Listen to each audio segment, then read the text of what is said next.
When life throws you a curveball, how are you going to handle adversity?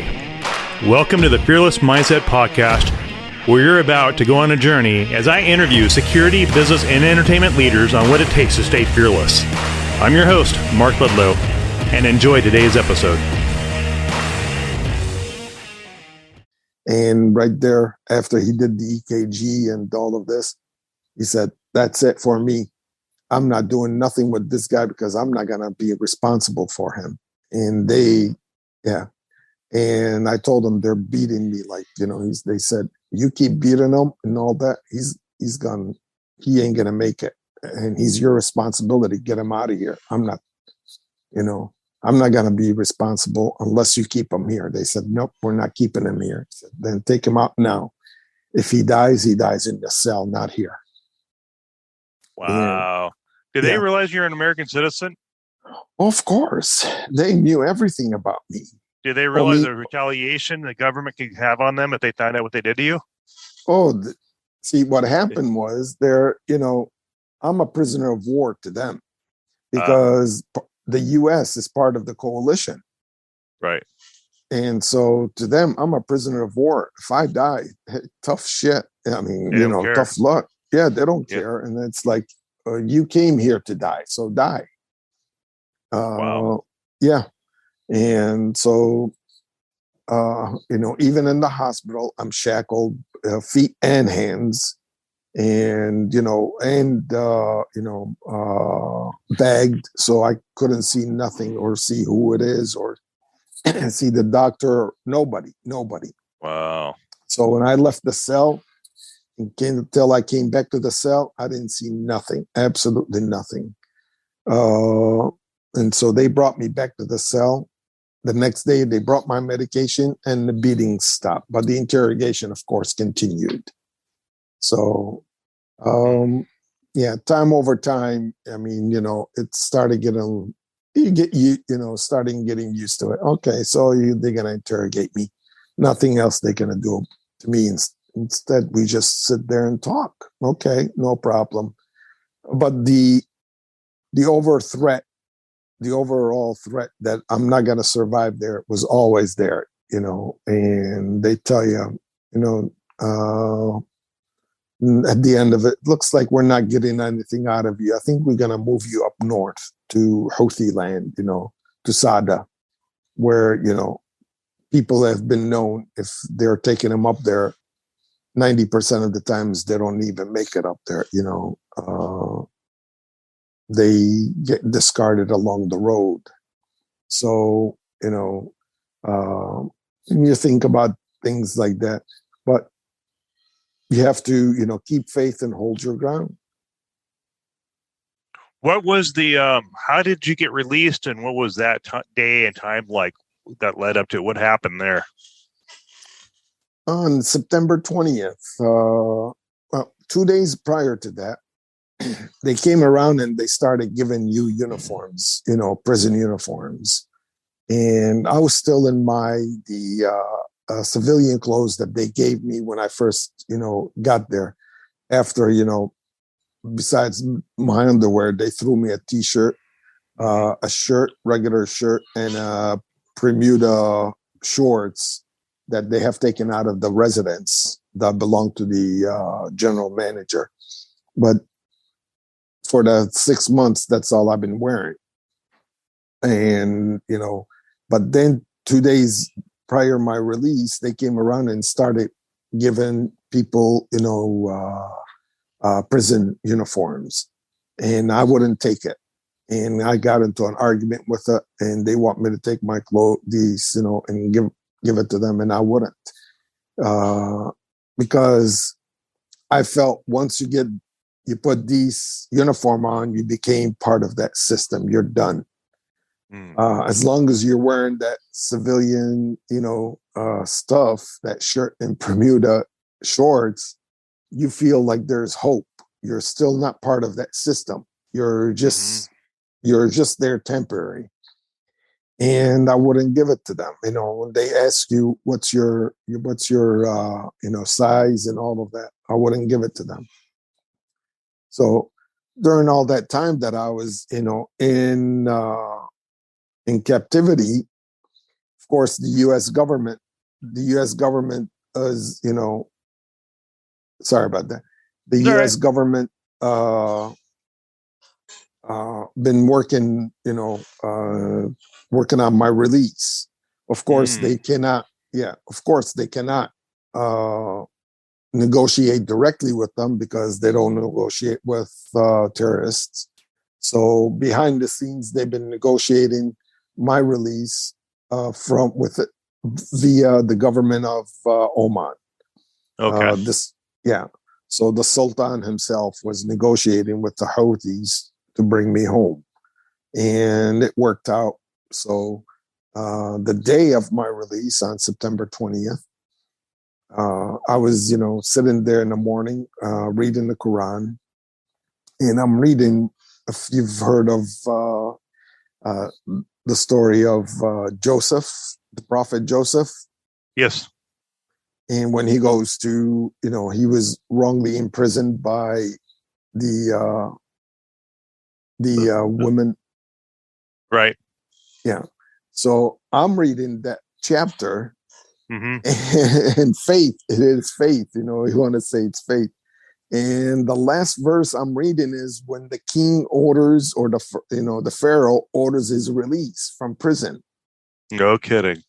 I swear. And I'm wow. And I closed the Quran and I stood up. And the guy, when he opened up and he goes, "What's your shirt size?" And I said, "No." He said, "I need your shirt size." I said, "No, I'm not, and I don't want the clothes. I don't want to wear anything.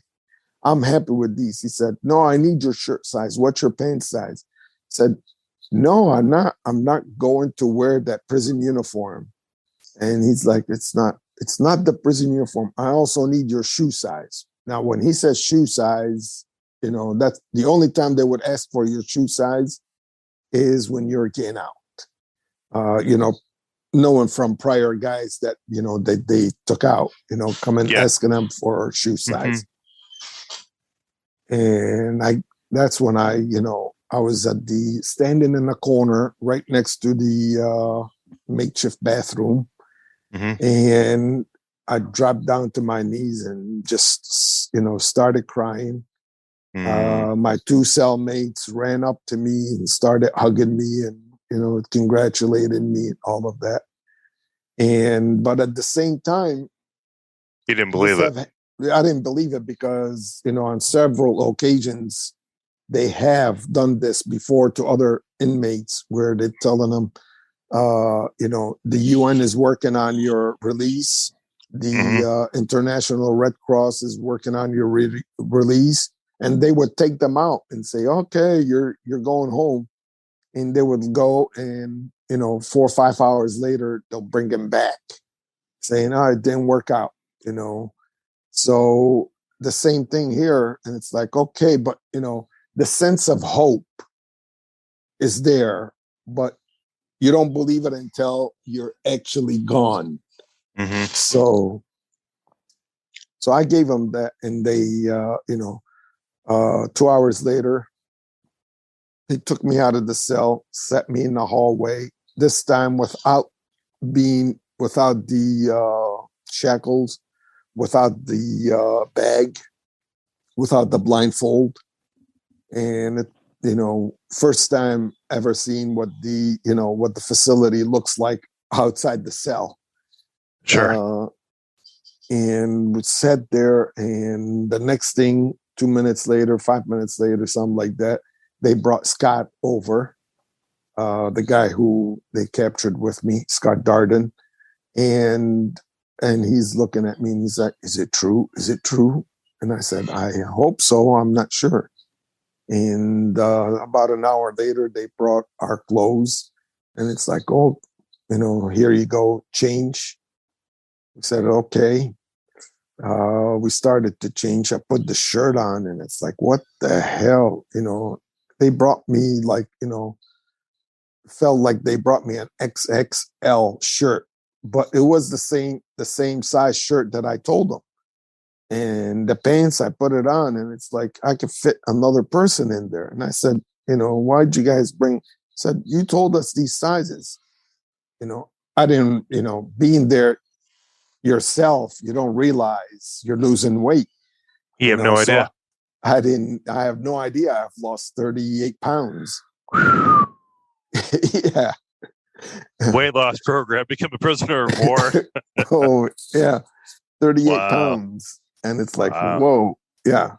And, the belt they gave me, wrapped around me twice. The only thing that fitted right was the shoes. Yeah, Wow. despite that I haven't worn socks or shoes or anything for 6 months, we've been barefooted all the time.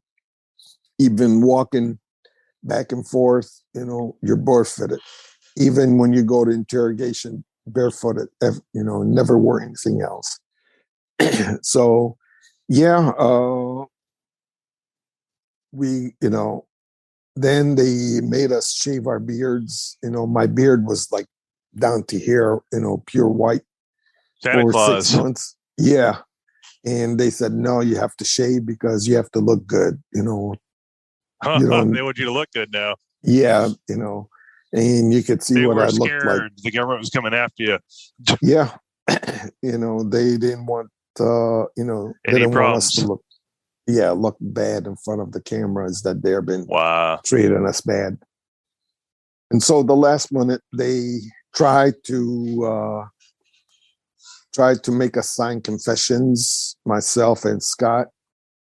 They tried to video us, confessing. I wouldn't do it. I signed what I read was, the interrogation that they did with me. So, good thing I knew, I read Arabic. So, we skimmed through it. It looks like, and I said, I don't care, whatever you say that I said afterwards. They know that whatever I said was under stress, but I know I didn't say anything. So whatever you put in there, you put it in yourself. And you know what? If signing this document is going to get me out of here, I'm getting out of here. I don't care. Right. So I signed it. Scott, he signed it, and they took him to another room. They, took a video confession of something from him, but he was under so much stress. It's unbelievable. I mean, some people just can't take it. They break. It's not that easy. So then we sat around and waited until they took us to the airport. When you walked through those doors of the building and saw fresh air in the sky, what went through your head? Well, they didn't shackle us, but they did blindfold us, so we wouldn't know with the facility or anything like that. But we're ready. After 2 months, we knew where the facility was. Right. One, because we were getting bombarded around that facility every single day by airstrikes. Wow. I mean, every time we'd hear them fighters come over, we would say, this is it, this is it. And, by then you figure out, that you're on a military base. This facility is built by the U.S.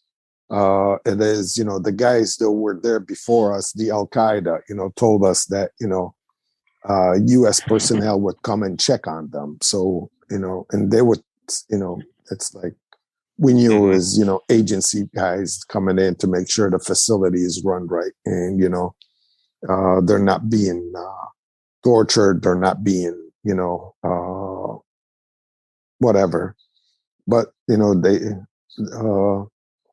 but so we knew that, but they didn't want us to know exactly where the facility is. So they took us, they took the blinds off halfway, on the road to the airport, So when they took that blindfold off and I looked around, I saw the surroundings. I knew exactly where I'm at. I've been on that road so many times, going to the airport. So I knew it very well. So, I told Scott, hey, where we are going to the airport. He didn't know the area very well. Yeah. So we get to the airport and the plane shows up from Oman, Royal Air Force plane sent by the Sultan. And we boarded the plane and, we're going through the motion. You go through the motion, right? But the sense of relief is still not there because you're still on their grounds. You're still in their on edge.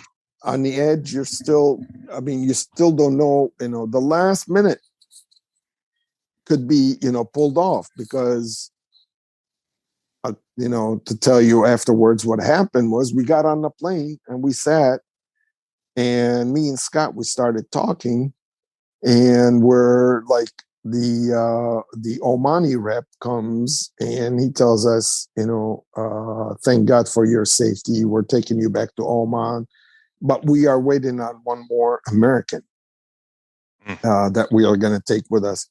I forgot his first name, Lookman. His last name was Lookman. And we're waiting on him to transport him over to take him back with us. And I'm like, this is great. And so we sat there for about an hour and a half on the tarmac, in the plane, on the edge, and no look, man. They came aboard and they said, the rep, the Omani rep, shaking his head, says, we couldn't get him released. And it's like, apparently somewhere, on his way, they decided, no, he's not going. We're keeping him. So that's what I'm saying. Yeah, that's what I'm saying, that, the sense of relief is there, but the sense of hope is there, but the relief is not. Mm-hmm. And when they told us that, me and Scott broke down and started crying. We're hoping to take another American with us. And sure. And we felt bad that we're leaving and he's staying behind. We really felt really bad, Right. But what can you do? Exactly. You can't do much out of your hands. You can't do much out of our hands. And so they closed the door of the plane and we started, we clutched hands together and it's like, okay, this is it. They turned the engines on and the sense of relief, wheels up. That's as soon as the wheels were up, you're like, oh God. Oh, it's over. Wow. But until that moment, it was not, because at any point, any time, they could pull, that rug from under your feet and return you back. So it's not working out today. Was that jet like a military jet? Was it a private jet? What was that jet like inside? No, it looked like it's a Royal Air Force jet, but it's like DC-8, DC-9, something like that. It was a cargo jet.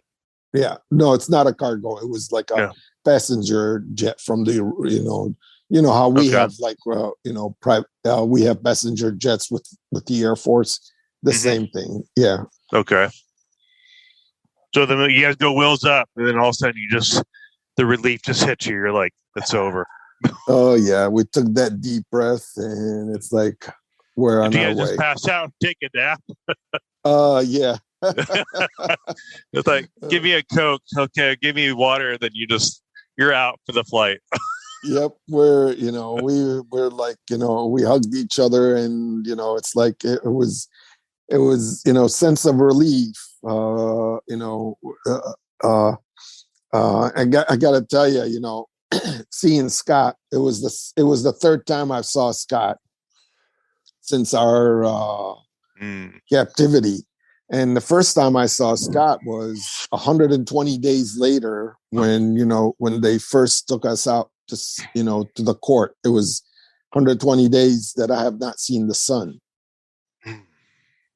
And so that day, they took us out, and when they took us outside and to the court, and they took the blindfold out and sat down, and they had most of the prisoners already out, sitting along the wall of the building, and I'm looking at all of them, and then I spot Scott at the far corner, and I like, hey, can I go sit next to Scott? And the guy said, yeah, go ahead. He took the handcuffs off of me, or the shackles, because we were shackled, to each other, as they walk us out. But he took that off of me and, led me over there. By that time, they didn't care. I was so damn weak. There's no way, there's no way I could run, go anywhere. They have to, support me to walk. Wow. Yeah. And so I walked over there, and Scott was like, he tried to get up. He couldn't get up because he's shackled with, the other two guys. But I said, yeah, they unshackled one guy and let me sit next to him. And we hugged and cried and cried and cried for, and we started talking, what happened and all of that and But yeah, it was just great to see him that, now, we kept tabs on each other that we are alive. Yeah. In the cells, we would pass, communications through the special means inside the cells through the water pipes. But yeah, so, but, we didn't see each other for 120 days until Long time. First time we saw sun. Wow, what a story. That'll be a good movie someday. It will be. Wow. So what it's like, you get there, you get to your destination, you get off the plane, you're like, I just can't believe we just went through that. Yep. You land, and that's like we stayed in Oman and Muscat for 3 days. Hospitality of the Sultan over there. Wow. The best hotel, everything you wanted. At that now time, you get treated like royalty versus a prisoner. Oh yeah, I mean, it's like, wow.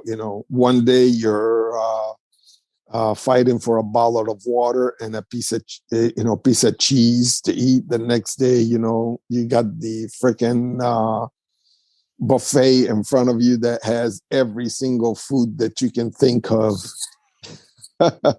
Wow. But yeah, but I couldn't sleep. I couldn't sleep for, like 4 or 5 days. Not a wink. Just afraid to, fall asleep and, wake up and find out it's a dream, Wow. So just the chaos and the shock that you went through. I mean, that's severe PTSD right there.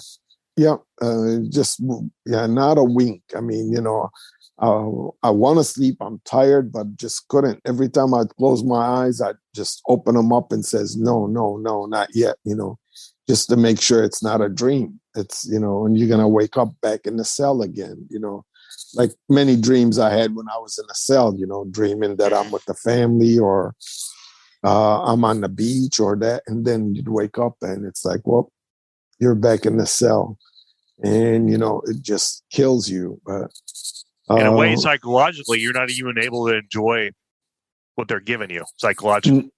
Yeah. Stressed. Yeah. And, by the time they did some admin work, got our passports done, and did debriefing, we got hopped on the plane and came back home.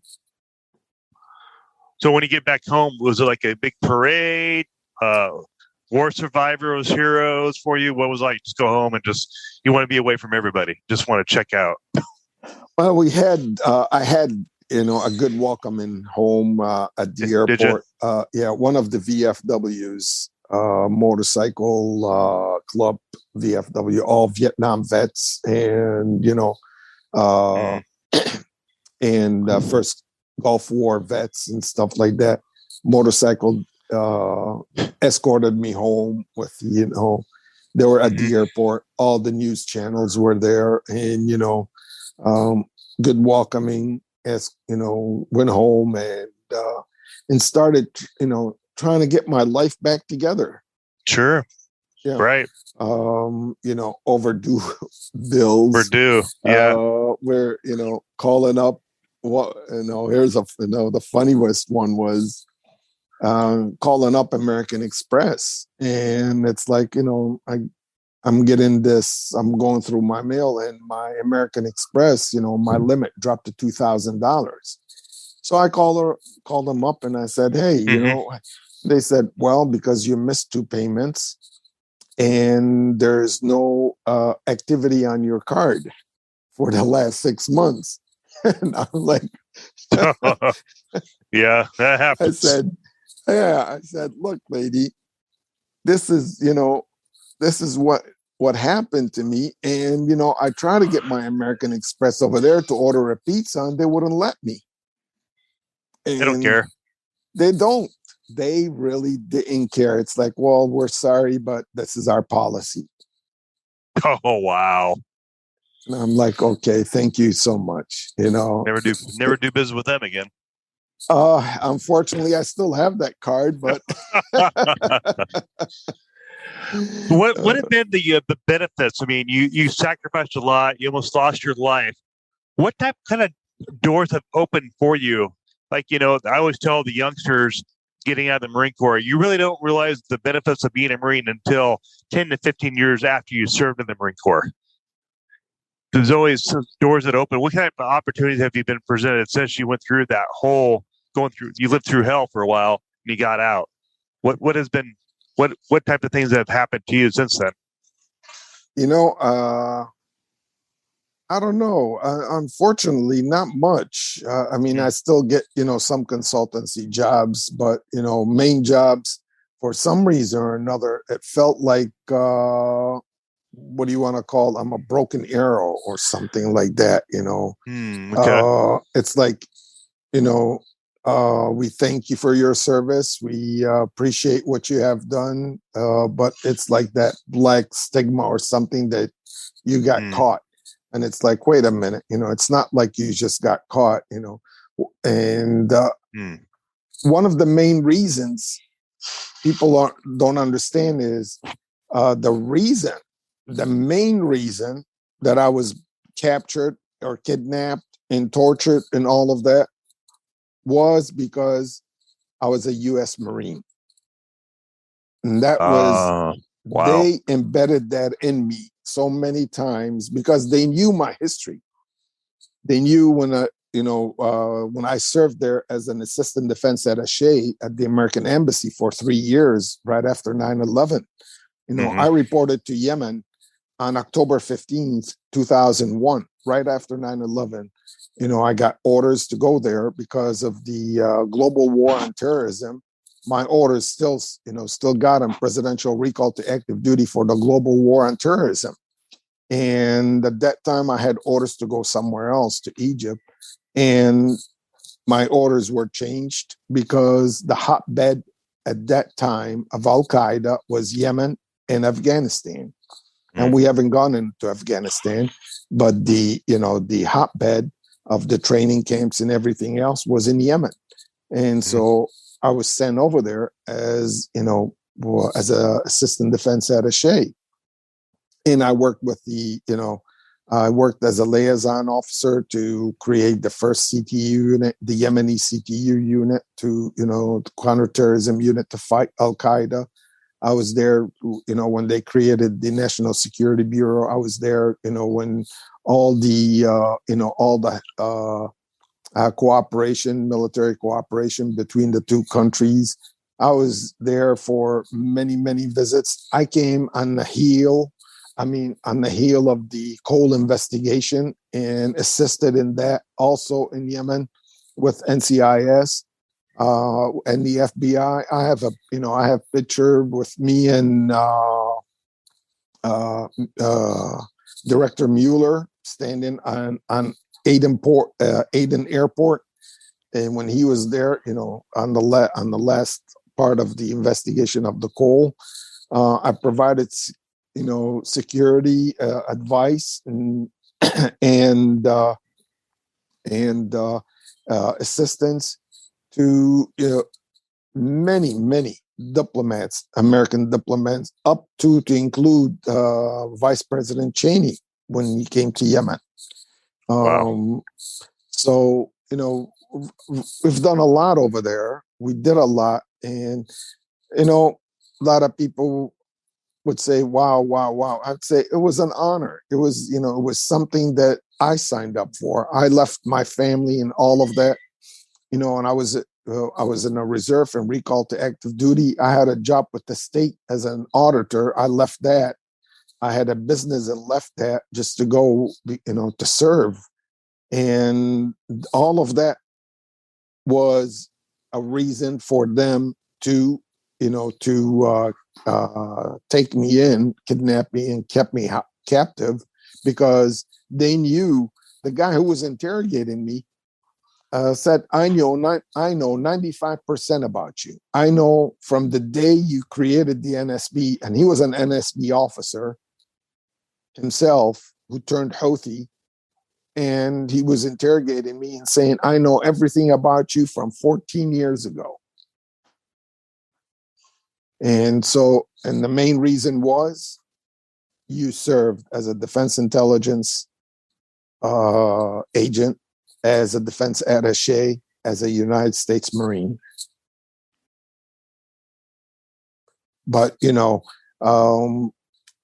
any benefits afterwards, the only thing that, so far is the book, a few consultancies, where,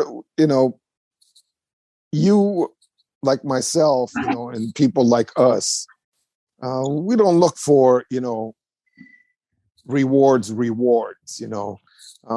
we want to be, millionaires and all of that, we wouldn't be doing this kind of work. We would have went into something else.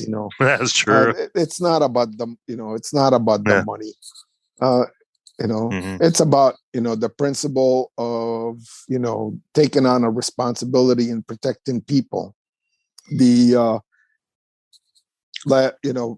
right before my captivity in 2013, actually, and I was at the American embassy over there with my, close friends, attachés and stuff, for the 4th of July party.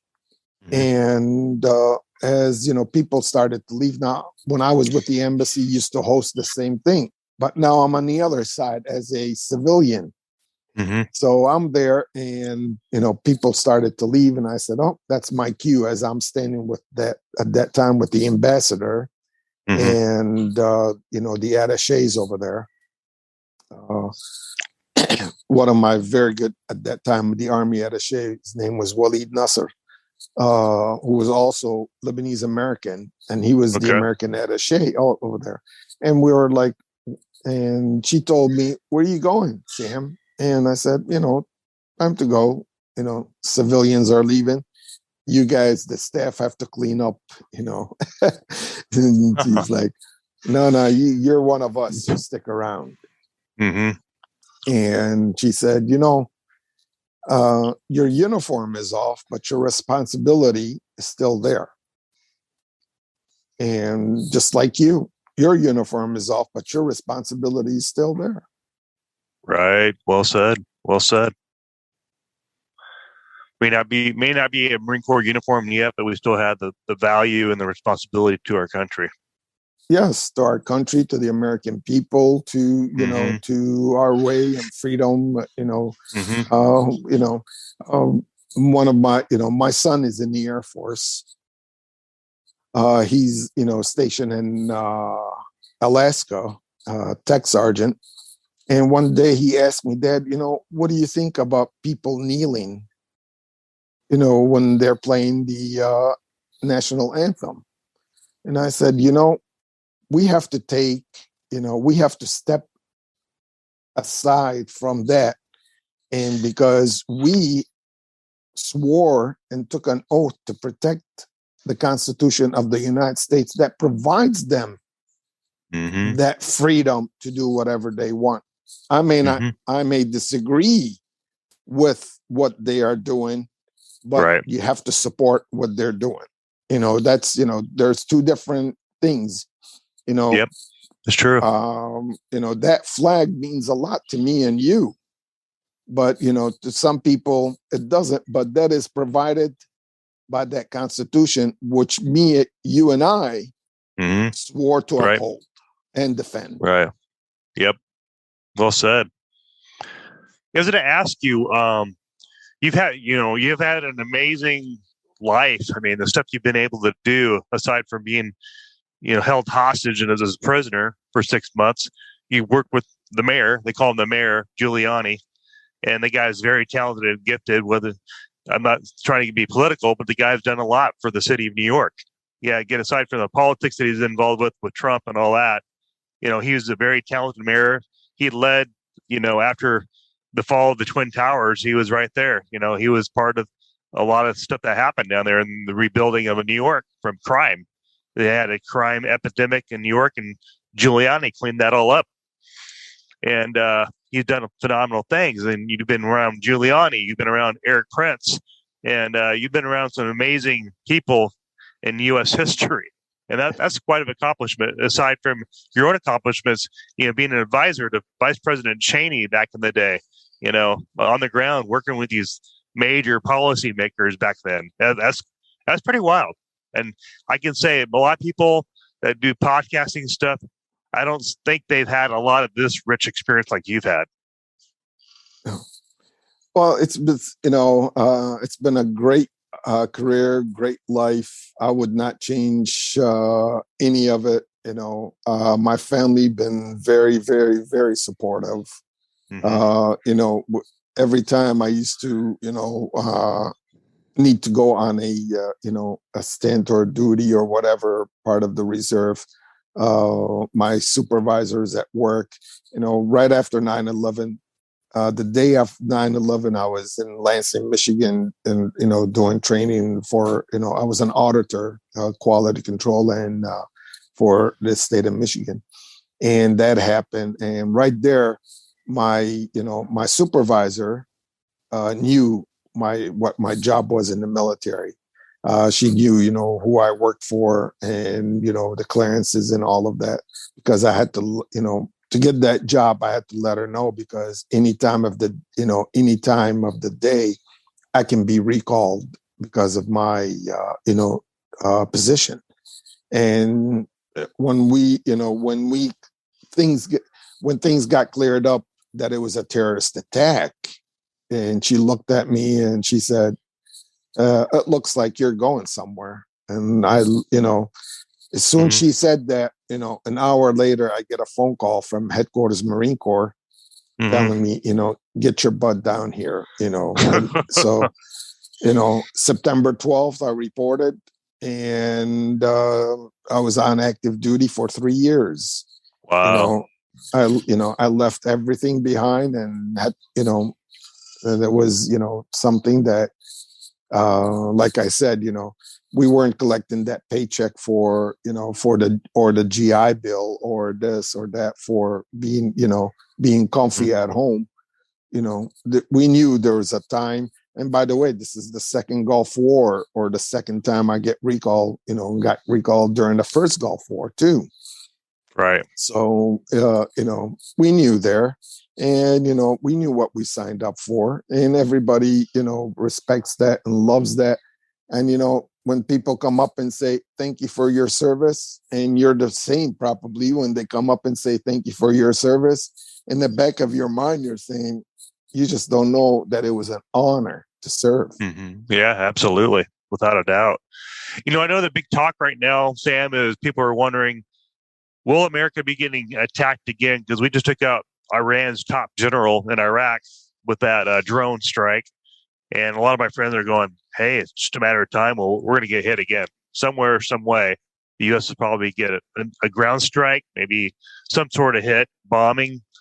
Have you heard anything from your intel sources of possibility of lone wolves going on out there? Well, I don't think that we will get hit again 9/11 style. No, I don't think so. It's now, our guard is up. our guard is, the intelligence community out there. You gotta understand that we have an amazing intelligence community, despite, what some people have said about them in the past. Sure. I've worked with them. But I don't think, we'll get that. I mean, it'll be tit for tat and, minor things, outside different countries and stuff like this. With Iran, all along, even before my, when I was on active duty and afterwards and all of that, most of the general officers or the senior officers, you would say, they always have said, if Iran is not a major threat that everybody talks about, and they're so far away, there is no, it's, for them, even to attack, I mean, all of the hype that's always on Iran attacking the Gulf, the top, you got to understand, the top businessman in the Gulf, come from Iran. They're, they have Iranian roots. And, just that the fear that we keep installing in them, that this is and all of that. And that fear comes, I don't want to, sound biased, because sometimes when I say it, they'll say, that's because of your Lebanese roots or anything like that. But the fear that is always over there, it's not because of Iran or anything. We're always working for somebody else, and we don't want to do that. We got to start looking out for ourselves. And look at the Iranian agreement that was done by Obama, which a lot of people think, that it was, disgrace and all of that, but it was not. Look where put Iran on the side. We were able to control them. We will be able to, go and inspect.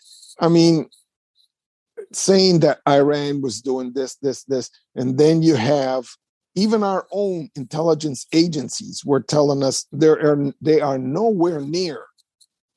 They are nowhere near, having a nuclear weapon. Nowhere near. And then, but it's like we'll come with the fear that Iran is doing this. And right now, I'll tell you right now, there was a lot of talks behind a lot of communication behind closed doors to come up with that agreement a few years back. And I believe there's a lot of, backdoor talks right now to come up with another agreement to set that aside. I mean, people are just tired of being, feared and being, what do you want to say? Going down misinformation that, and killing that general, a lot of people just don't want to say it, but that general is the guy who is really, if you really look into it, he is the guy that stood up and really defeated ISIS in Iraq. Interesting. Never heard that one. Look it up and see. I mean, they're brigades. They're all of a sudden. I mean, politics behind the scenes. It's not like what it seems to be.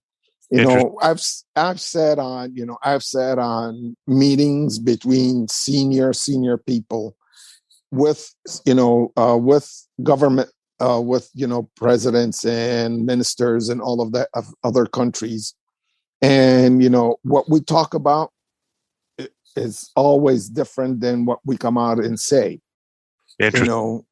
So it's like every time, it's when they come out and they stand and do a press conference and whatever they say, it's like, that's, 5% of what they agreed on. But the other 95%, it's, what's going on behind closed doors, it's totally different. Politics. So you're saying the Iranian general kept ISIS in check in Iraq? Oh, yes. I didn't know that. Interesting. He stood up. Yeah, look it up. He stood up and he went and faced, he faced them. And it was, in my opinion, of course, sure, In my opinion, he got the green light to go ahead and do that from us. You know, Go figure. he got that green light. Go ahead and do that from us. Otherwise, why would he show up in person in Iraq leading the charge against ISIS? Wow. Do you think there was mutual just closed door talks with the CIA and the NSA? Probably the CIA have a lot to do with that, those type of conversations.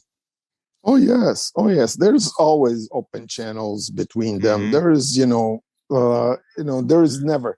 I mean, there's open channels between us and Iran, between us and Russia, Sure. between us. Otherwise would be throwing nuclear nukes Yeah, against that's each for other. sure.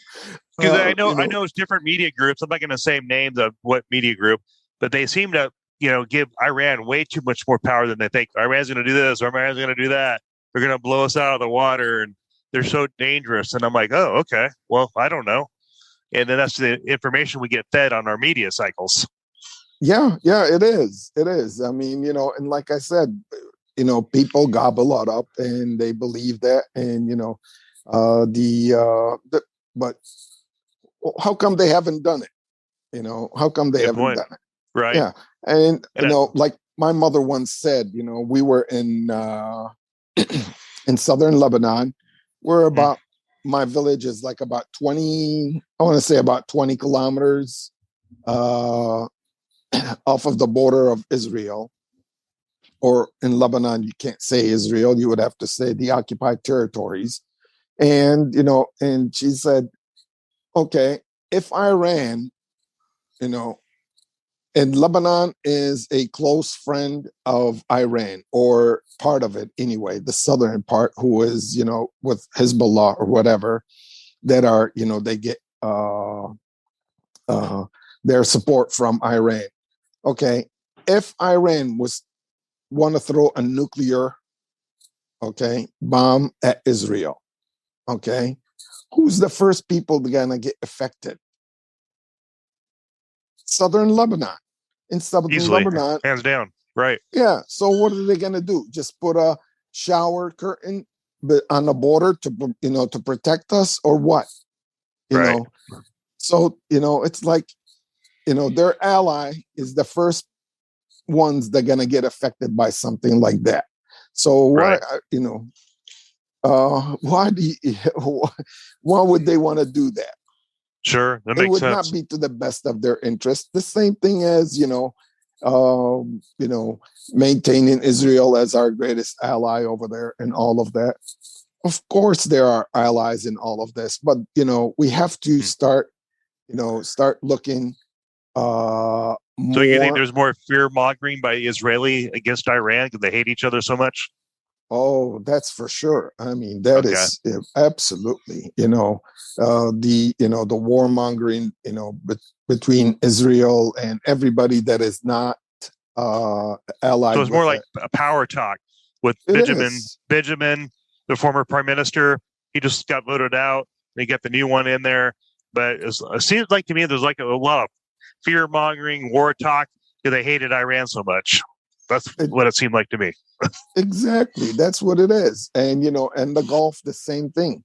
I mean, Mm-hmm. you still, the saber wavering, between the Gulf and Iran. But Yeah. you go over there and you'll see Iranians in the street. You see Iranian businesses. You see Iranian banks. You see, it's part of their culture. They're part of their, Mm. who they were.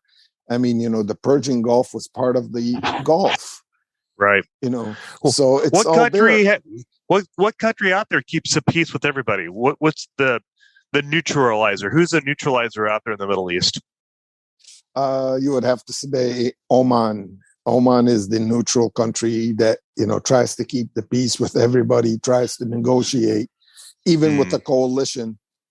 With Okay. the coalition on Yemen from Saudi Arabia, Oman stayed out of that coalition to be a mediator, and they Interesting. were. Yeah, and they were. I mean, every time they would try to mediate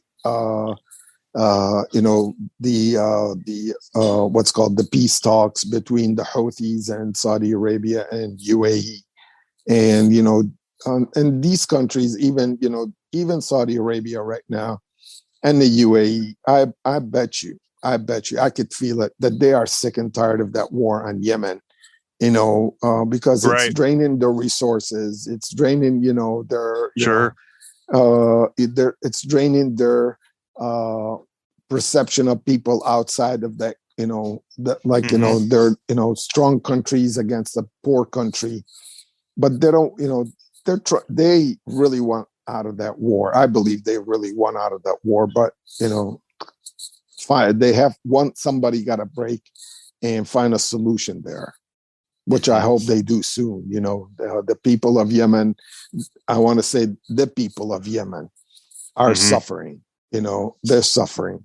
And, and at the same time, the leadership of Yemen is just as fault as the coalition is, Okay. because they're not really serious about sitting down and talking and resolving their issues to salvage the people of Yemen who are suffering. You got right now, according to the UN, they are the worst country when it comes to poverty and starvation. Worse than Somalia now. They're worse than Somalia. You remember Really? back Did then? not know that. Yeah. When back then when you were when Somalia was hidden with the famine and all of that, Yemen now they consider it worse than Somalia. Go figure. Who would have known? Yeah. Wow.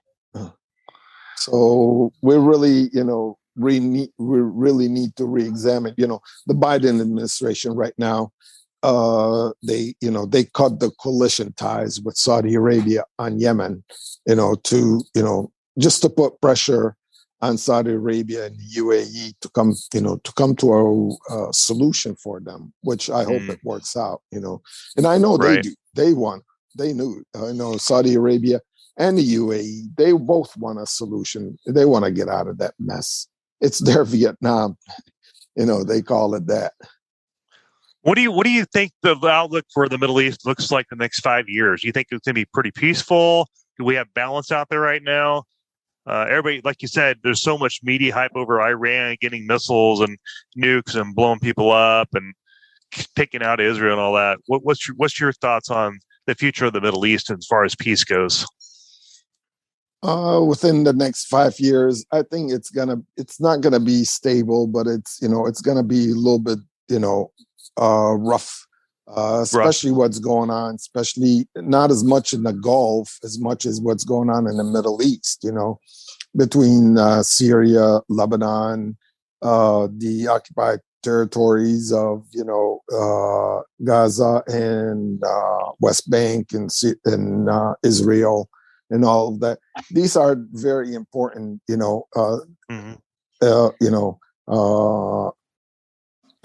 very important issues that need to be addressed. This two-state is, this two-state thing in Israel and Palestinian. It's a must thing. Secretary Kerry, and in his speech as he was leaving this, when he was Secretary of State, he said, which I agree with them 100%, that both don't want it. They both don't want it because, it brings peace to them, and peace to them is not what they want because they thrive on the threat. It's a culture thing. Yes, they thrive on it. And, and they live off of it. Both the leadership live off of it, whether the PLO or whether Israel. They're personal opinion, of course, but it shows. But the U.S.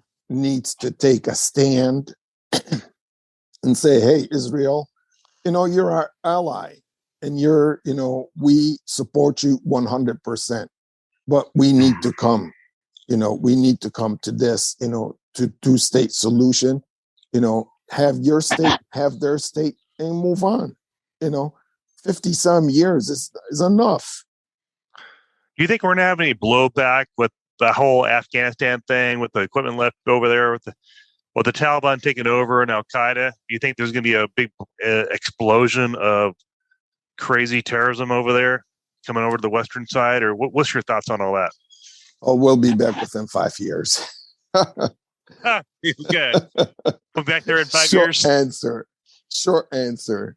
We'll be back in 5 years. Because right now, as much as the Taliban trying to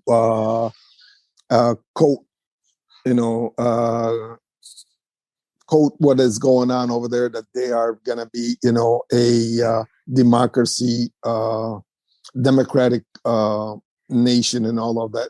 It's just bull. It ain't. And the insurgency already has started. I mean, people that are against, a Taliban, yet at the same time against us, ISIS and Al Qaeda, they don't, even though they have the same ideology, but they're in competition of who can do more damage to the West and to include the United States. So I don't think, I don't think they're going to sleep very well for a long time. And again, we left with no accomplishment. I'm glad that when we left out of there, President Biden didn't come out and say mission accomplished, because it wasn't, Right. Right. That's one good thing that, he said, we just need to pull our troops out of there. In a way, you'd say yes. In a way, you say yes. We've had enough. We did enough for them. For the Afghanistan, we did enough in Pakistan. We gave a lot of money for nothing. People are that leadership are with the corruption and all of that. Put money in their pocket and walked away. But we did not clamp on and provided what they really wanted.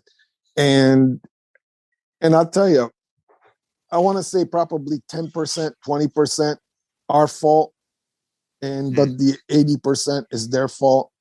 They still don't have that. What do you want to say? That patriotism that we have. None of them have that patriotism to their country. That's a problem, not just in Afghanistan. That's a problem within all of the Middle East. Interesting. Whether in Yemen the patriotism is to the tribal, whether in Lebanon the patriotism is to their religious sectarian leaders, to the in the Gulf, also tribal, and so they don't have that patriotism, to the country to become as one. The only one that I would think that has it, that's because of the strong military power, is Egypt. Egypt, they have patriotism, to the to Egypt, but the rest, in Libya, it's going downhill. The rest of the what we call the Tunisia, Algeria, Morocco, they're all the same until they build that, until the people within themselves build that patriotism to the country, to their country. It's very difficult. Everybody is being bought by somebody else. Sure. As they say, everybody's going to vote for that dollar, whatever that dollar represents.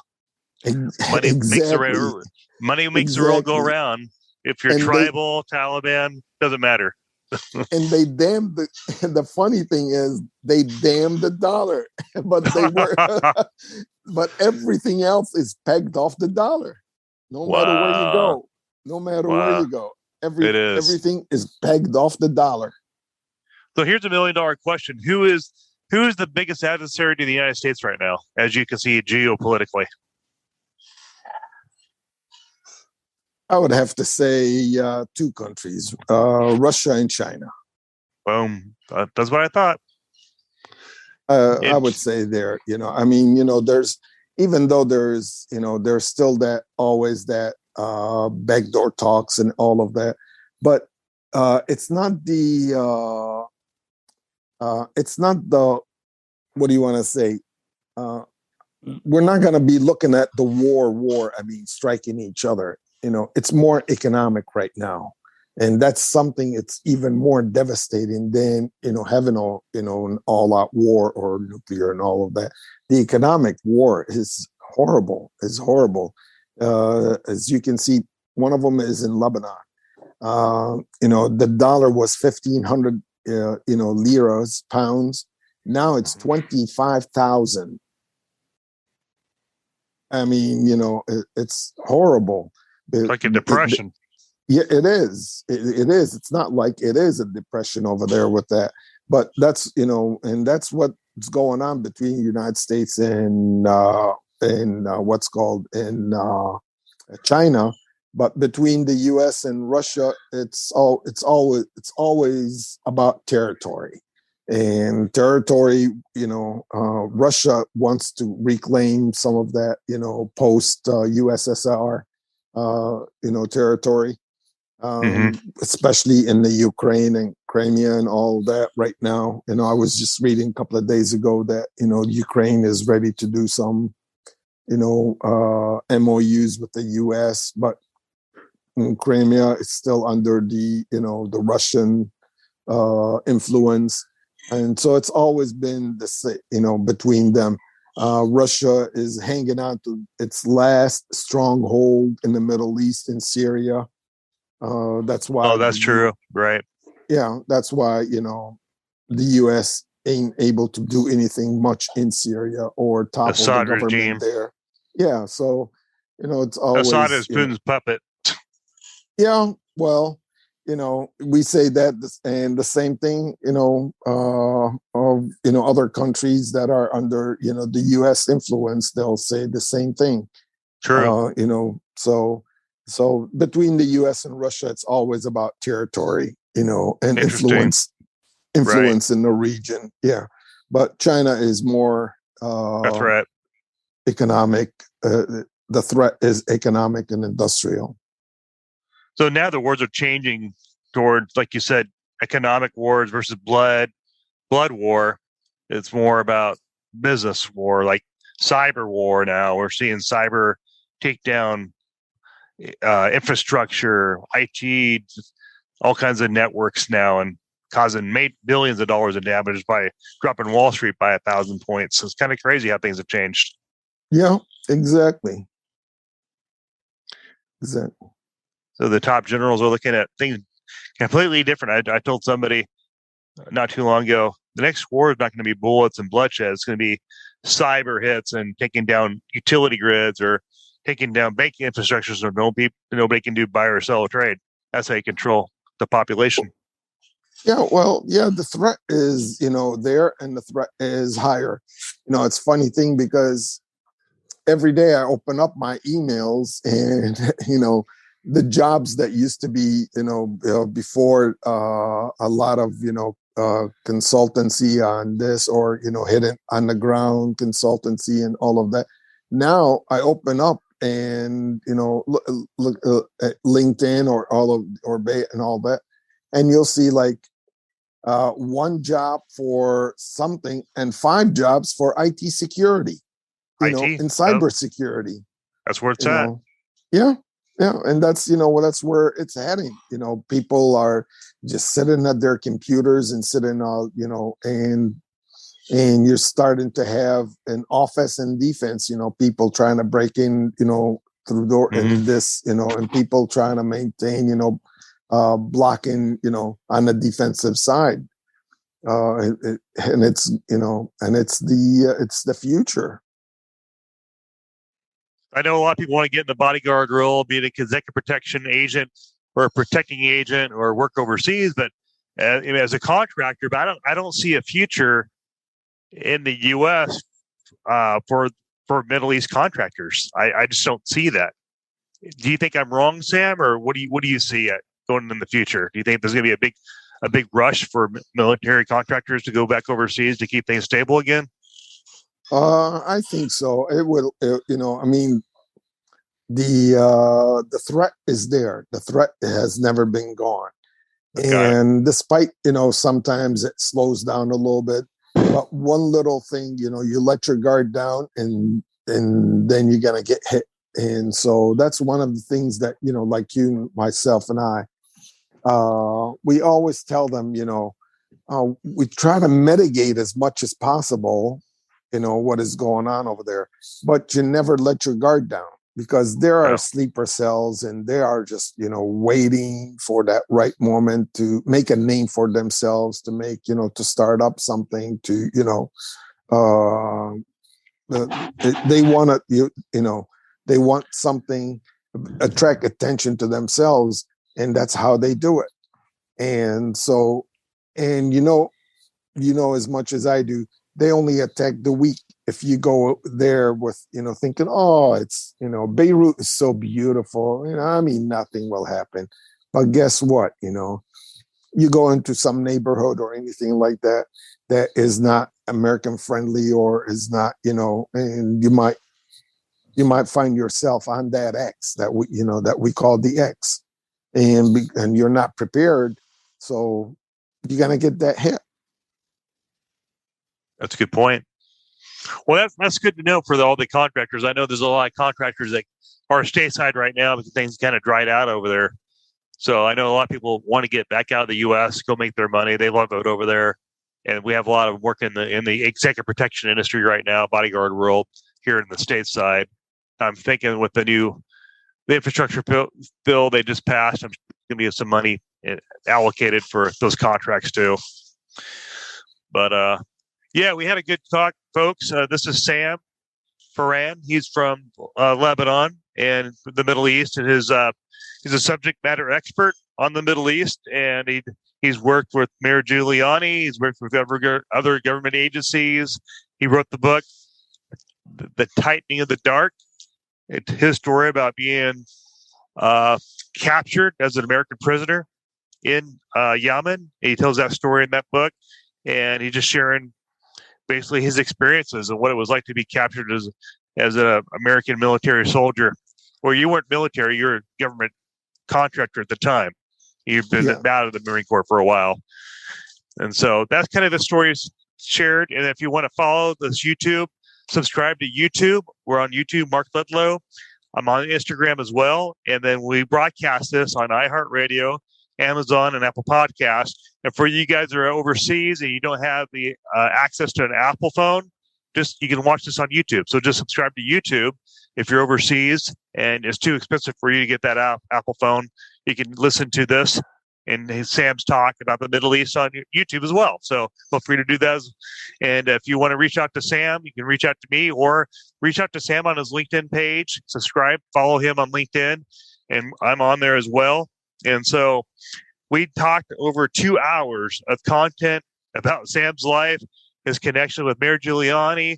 If you're the military guys, you follow Eric Prince. Eric Prince and Sam are friends. And yeah, what a story to tell. I mean, we've covered a lot of information over 3 hours. So, Sam, do you have any advice to the military guys, people that want to get in the bodyguard world? Any last words to them on the day after Thanksgiving? All I have to say is remember all that training that you always go to, and it's like, oh, how tedious it is. And, you go out and shoot like about 1,000 rounds and your thumb gets, numb from, filling up the magazines and all of that. Take the training to heart because you never know when you are really going to be in that situation and you're going to say, am I glad I know what to do? Training is key in this business. Train. It sure is. Training will get you out of the jam, and your training will get you through prison and get you on that jet going home, as we talked about. So, Sam, thanks for joining us on the Fearless Mindset podcast. We had to redo this episode because his energy and the power of the Wi-Fi just didn't connect very well in Lebanon. But he's here stateside, getting ready to fly out again to do what he does best, protecting America from abroad. So thanks again, Sam, for your time, and it was great having you on. Thank you so much, Mark. Thank you very much for having me. Semper Fi. Semper Fi, my friend. And thanks, folks, for listening in. And catch you on the next episode of the Fearless Mindset Podcast, brought to you by the Ledlow Security Group.